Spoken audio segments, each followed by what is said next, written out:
উঠলো ভাই তো ঘুরতে যাই। ব্যাস কেটে ফেললাম হাওড়া এনজেপি বন্দে ভারতের টিকিট। কিন্তু যাবোটা কোথায়?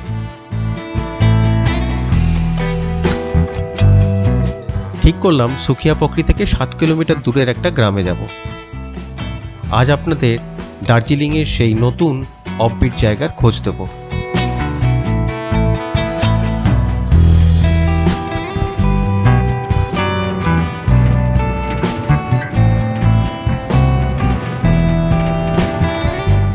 ঘুটঘুটে অন্ধকারে ওই 7 কিলোমিটার এবড়ো খেবড়ো পাহাড়ি রাস্তা পেরোতে পিলে চমকে যায় আর কি।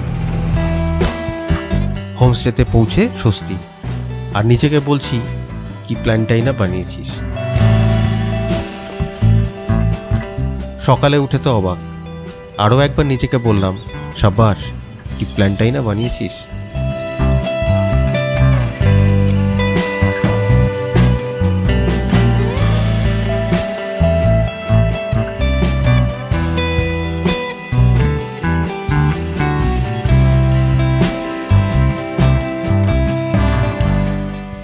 আমার এবারের গন্তব্য ছিল বহু হোমস্টে। এই হচ্ছে কটেজ, আর ওটা ডাইনিং হাট। খরচ জনপ্রতি থাকা ও খাওয়া নিয়ে।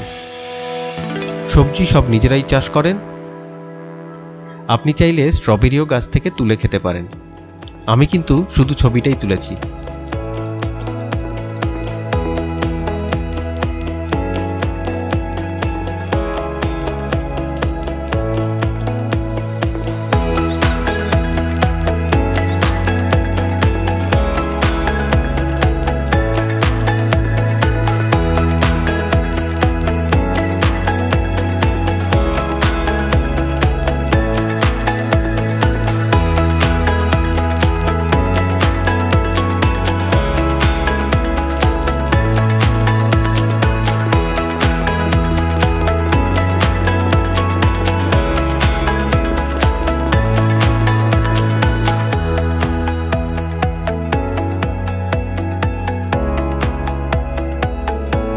इसको हम बनमारा बोलते हैं।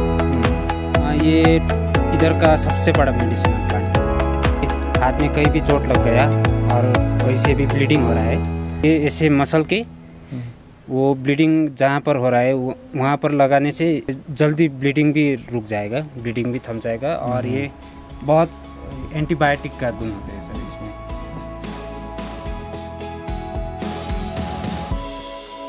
পাহাড়ে ঘেরা ছবির মতো ছোট্ট গ্রাম এই রংভং। সামনে ওইদিকে চমং টি স্টেট, এদিকে পাইনের জঙ্গল। এক কাপ চা নিয়ে উপভোগ করুন শান্ত এই নিরিবিলি গ্রামটাকে, আর তারপর বেরিয়ে পড়ুন পায়ে হেঁটে গ্রামটাকে ঘুরে দেখতে। দেখে নিতে পারবেন গাইরিবাস খোলা, গ্রামবাসীদের নিজস্ব চায়ের বাগান আর পাইনের জঙ্গল।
কেমন অসাধারণ না? পরের ভিডিওতে আবার দেখা হবে। Till then take care, bye by.